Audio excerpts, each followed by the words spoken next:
Hello and welcome to the Wellness Surge podcast. My name is Dr. Adiola Oke, and today I have with me Abby Pagud, and we're going to be talking about 7 secrets to help you achieve health and wellness. Abby, thank you and welcome to the show. Thank you for having me on. I'm so glad we get to do this. Yes. So let me introduce Abby to you, right? So Abby wears several hats. She has a Bachelor's of Science in Health and Wellness, in addition to 6 certifications.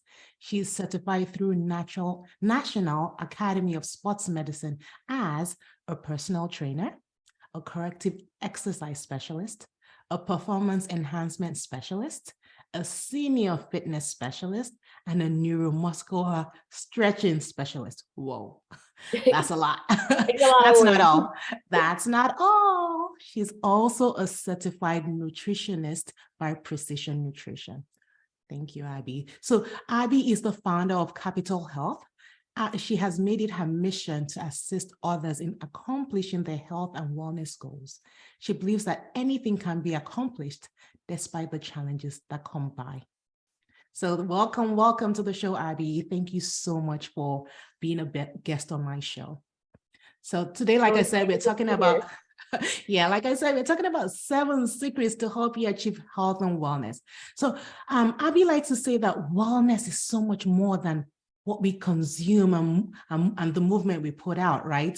So in your own words, Abby, can you describe wellness? It's interesting because, there's so many different components that make up health. It's not just about just eating. It's not about just exercise. It's not about just sleep and stress levels. There's so many different components that make health. So when we're talking about wellness, to me, I really focus on it's creating the balance from within, especially when it comes to our mind, body, and soul, because we really need to understand that you may fix one part of your life, but there's other parts that create imbalances. And we have to figure, in order to harness that wellness, that amazing awesomeness of life for ourselves, we have to create that balance from within with our mind, body, and soul. Right, absolutely love that. Balance, body, mind, and soul. So it's not just what you're putting in, it's also what you're thinking, right?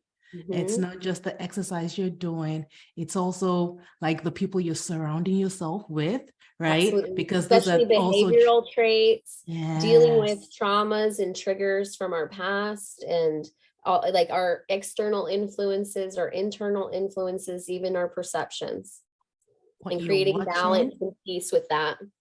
Yes, that's totally deep, because a lot of us kind of think, this is 2023. I want to get my health and wellness on. Oh, let's go hit the gym. Let's go.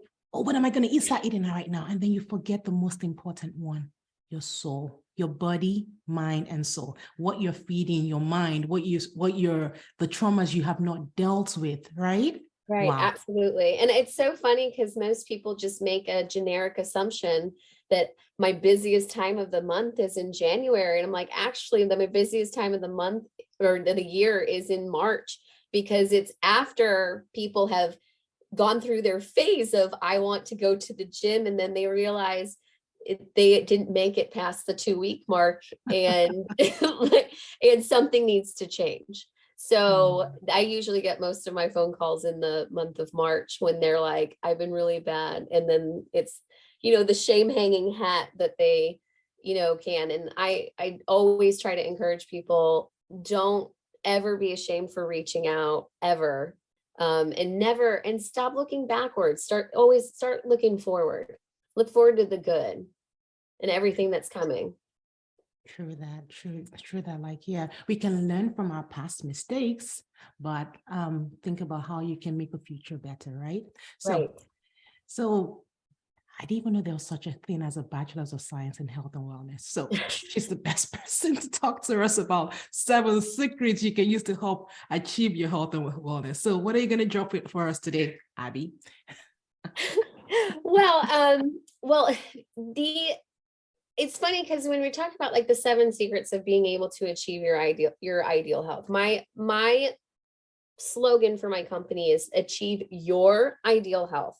And that really needs to be the emphasis, is that each and every single one of us is completely different. We're made of different genetics. We have different how food affects me versus how food affects you. Exercise affects us differently. Even how we like, if you like to pray or meditate or, clear your chakras, whatever it is, everything is different. And so what I really try to emphasize when it comes to achieving your ideal health, it's one, you have to have the strength to assess.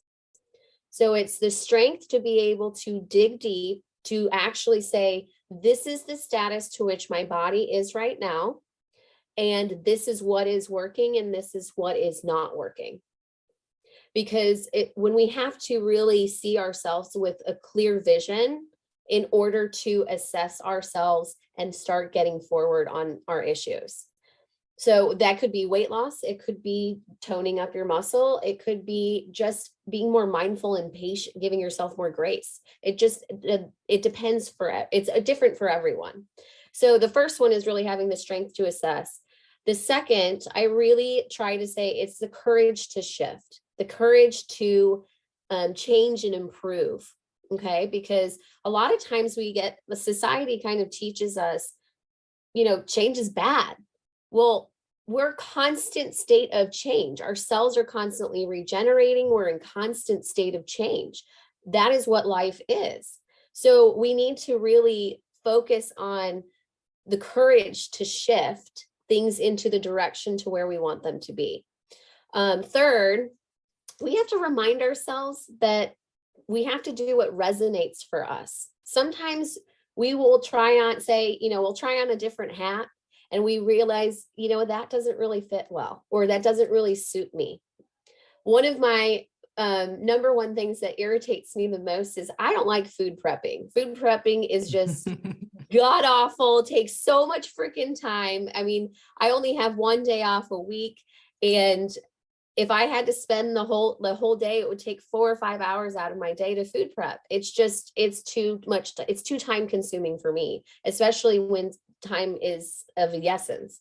So I really like to make sure and encourage people to really make sure that when they're jumping into something, making sure that it's something that is feasible and accomplishable.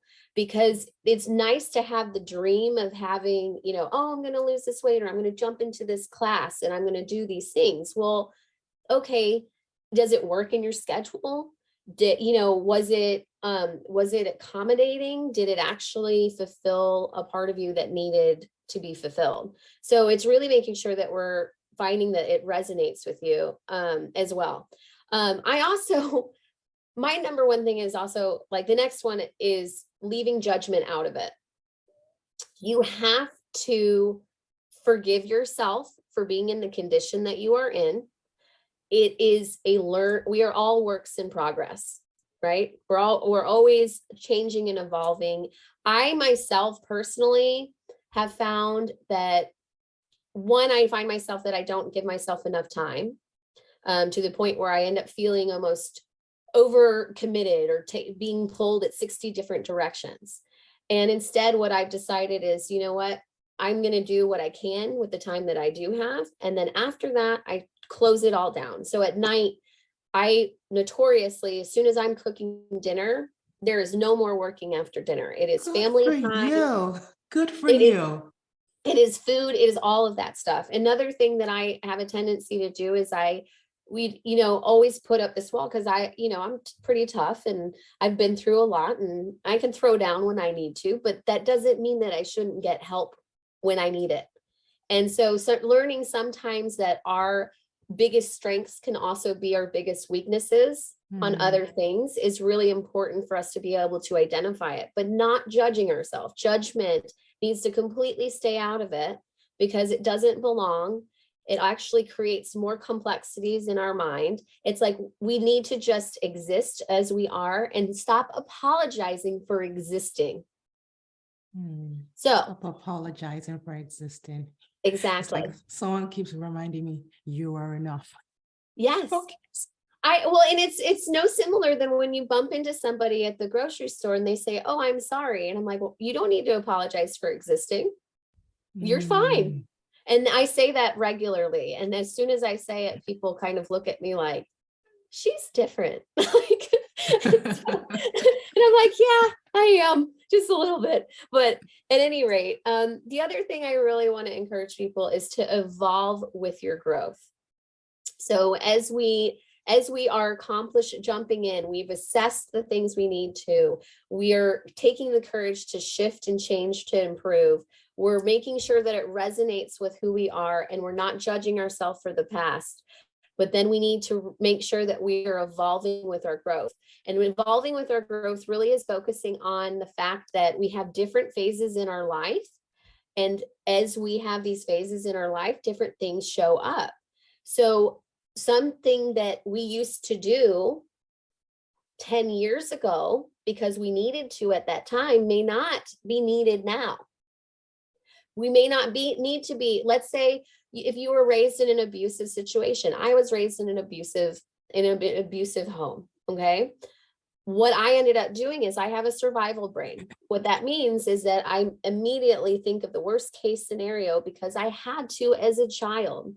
As a child, I never knew what was going to come. My father was a narcissistic sociopath, crazy person, and he's very manipulative and all of your classic narcissistic things, etc.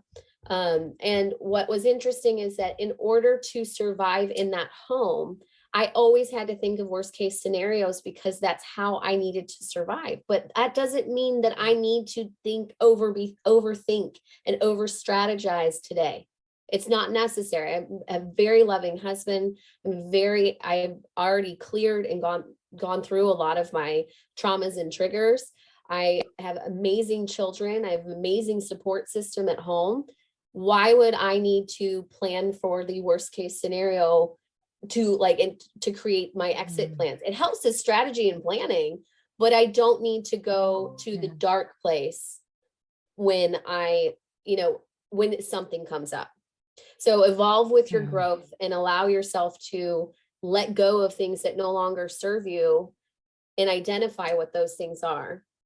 Now, when it comes to the last two ones are more about really learning to work with what you've got. Okay. It's more of, if you have a certain condition or if you have a certain habit, identify what those things are and then work with it. Stop trying to fight and combat against it all the time. Okay. So say a little more about that. Yeah. So can you expatiate on that? Okay. So I have food sensitivities. Okay. And food sensitivities that I have issues with nightshade foods, and I'm gluten-free, dairy-free, egg-free, and soy-free. Okay. Now, a lot of people that do experience from food sensitivities, they have a hard time saying goodbye to some of the foods that they love. I eat very well. I love food. I am a little bit of a foodie myself. I will allow myself to indulge when it is allotted. However, what I've found is that I'm like, you know what? Instead of making myself feel sick, instead of having these things happen, I'm going to work with what I have. And I'm going to actually say, hey, you know what? Here's these old school family home recipes of Christmas cookies that we have, but I modified and tweaked them so that we can still consume them. So they are made with gluten-free flour, and I have a really great Earth Balance butter, which is a dairy-free butter. And so it's about making sure that you work with what you can do so that you don't feel like you're missing out. One other thing is, especially like if my kids it's Friday night, they love to have their pizza on Friday night. My daughter also has food sensitivities as well. Well, instead of making her pizza, I don't say, hey, you can't have pizza anymore. Sorry, like tough luck. No, it's like we got casa flour wraps and the burrito size one. So we'll put it onto the pizza pan, And then I'll still get the marinara sauce, and then I'll put her dairy-free cheese on top of it. And then I'll even cut up little Applegate chicken sausages and slice that on so that she can still have the things that she wants. So it's about making sure that you're identifying. It could be a food issue. It could be a knee problem. It could be paralysis. It's just because you have a hindrances. It could even be diabetes, for Christ's sake. It's about identifying what the issues that you have are, and then making sure that you're making the modifications that are necessary with your plan and with it. Yeah. Okay. Something comes to mind. Like I have a lot of patients that say because of their diabetes, it starts to affect their legs, right? And they're not able to walk around. And I'm like, okay, how about we do chair exercises? So something like that, right?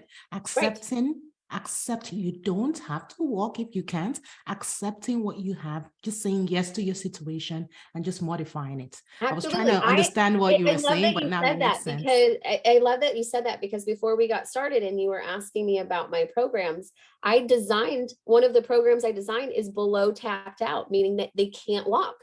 And I even designed a program that's above tapped out, meaning like if they had shoulder surgery, they can still do exercises, not incorporate. It doesn't mean that they're done. It just means that you have to do modifications. And the seventh one is accountability. Is always accountability. It's making sure that you've created a system of checks and balances, because it helps keep us on top of our goals. It ensures that we're actually getting, if you're going to put all the effort in, you might as well reap the benefit. And in order to do that, let's make sure that we're keeping our work accountable. The effort is being done. Even if you actually go into my home gym, I actually have a wall up where I hold myself accountable through charts. And what I number one use those charts for, it's not about me exercising and eating. It's primarily about self-care and ensuring that I'm taking the time to give myself mindful peace and keeping myself being able to create and do the things I need to do for others. Because I'm doing what I do is working with a lot of people and helping a lot of people. But if I need to be who I am for these people in order to help them. Yeah. Wow. That's awesome. That's a lot. But thank you for all that. So I always like to end with like this, right? We've talked a lot today. She shared 7 beneficial things that you can do. Secrets. We call it secrets because a lot of people, we all know people, we're just not doing it, right? So what is one thing you want to make sure that people take away from a discussion today, even if they don't take anything away? Well, even if they don't like try to implement every single thing, but what is one thing that they can say, okay, today, let me act on this? I want to remind people, it's more of compassion of heart. I really want people to know that they're not alone with what they're going through. We all are going through something, and we all have our own insecurities or our own, wish list of things that we want to be or want to evolve to become. And it's about really understanding that we're not alone in this. We are part of this amazingly awesome human collective of very creative, fun, just vibrant people. And what's sad is that when we are addressing the, I don't want to say issues, I want to say more of the self-improvements that we want to have, going through that sometimes makes us dim our light down and makes us regress inward, and we don't share and we're not as open. And we're just these amazing, awesome beams of light, of just light and love and purity. And it's about honoring the fact that you are absolutely fabulous. You're exactly who you are, as you're supposed to be in this world. In this case, in this place and time, at this exact moment, you're exactly where you're supposed to be, who you are, as you are. And there's nothing wrong with that. It's exactly who you are supposed to be in this place and time.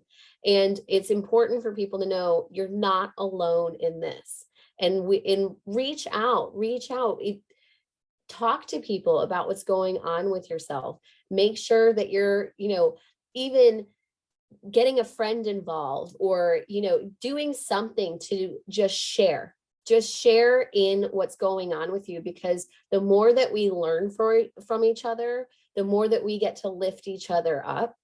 And, and that's really important for us to know, is that we are never alone in any of the things that we're doing. And we are just these amazing beams of light of just wicked awesomeness. And so it's about making sure that you understand that you're exactly where you're supposed to be. Even when you're in the hardest part of your life, if you're struggling and you're having a hard time, there's a lesson to be learned from that moment. There's a purification that's happening with your soul to enrich you and to transform you into the next version of yourself. So embrace it, live with it, and just keep being awesome.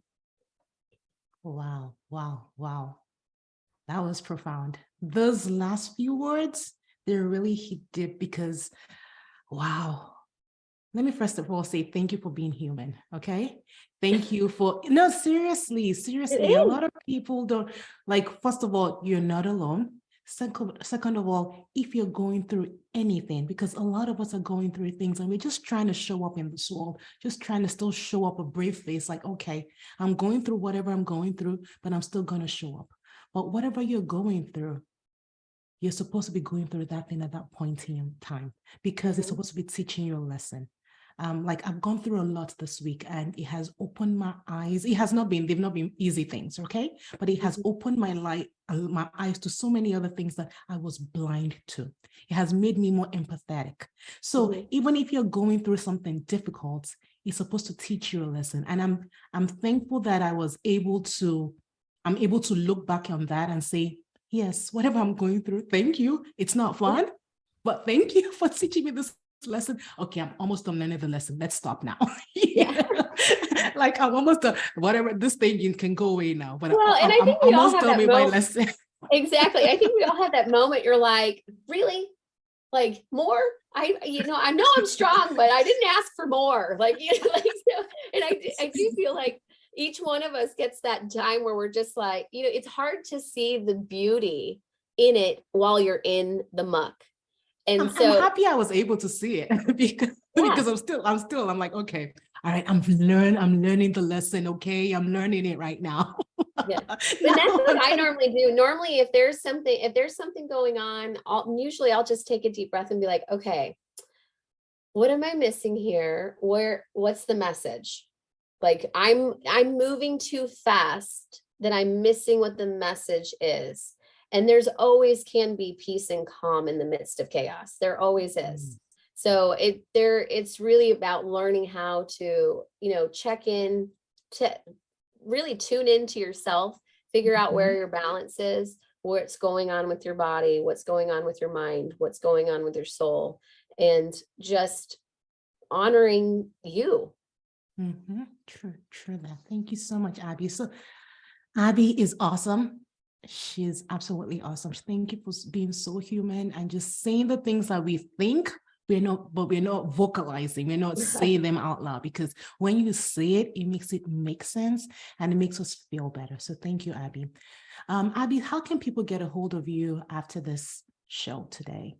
My website is kapitolhealth.com. It's KAPITOL. Health.com.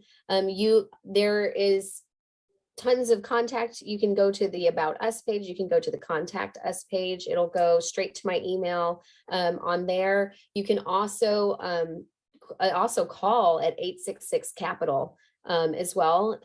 If anybody needs anything, I always do free consults and education when it regards to that. And then I also, I actually have 2 podcasts that I also do for just wellness education and life things. And one of them is called The Kapitol Life. And that's on all of your podcasting platforms. And the other podcast I do is with a friend of mine that's called Embracing the Wild. So we talk about I do a little bit of the health and education, but also have conversations with keeping it real with real people, because we're all in it together. And it's nice to be able to have these conversations, bring awareness, and just increase spirit awareness and awesomeness. Oh, wow. Yeah. Thank you so much, Abby. I Thank hope you all you. enjoy This the was great. show. Yeah, I hope you all enjoy the show. We'll see you on the next episode. Bye-bye.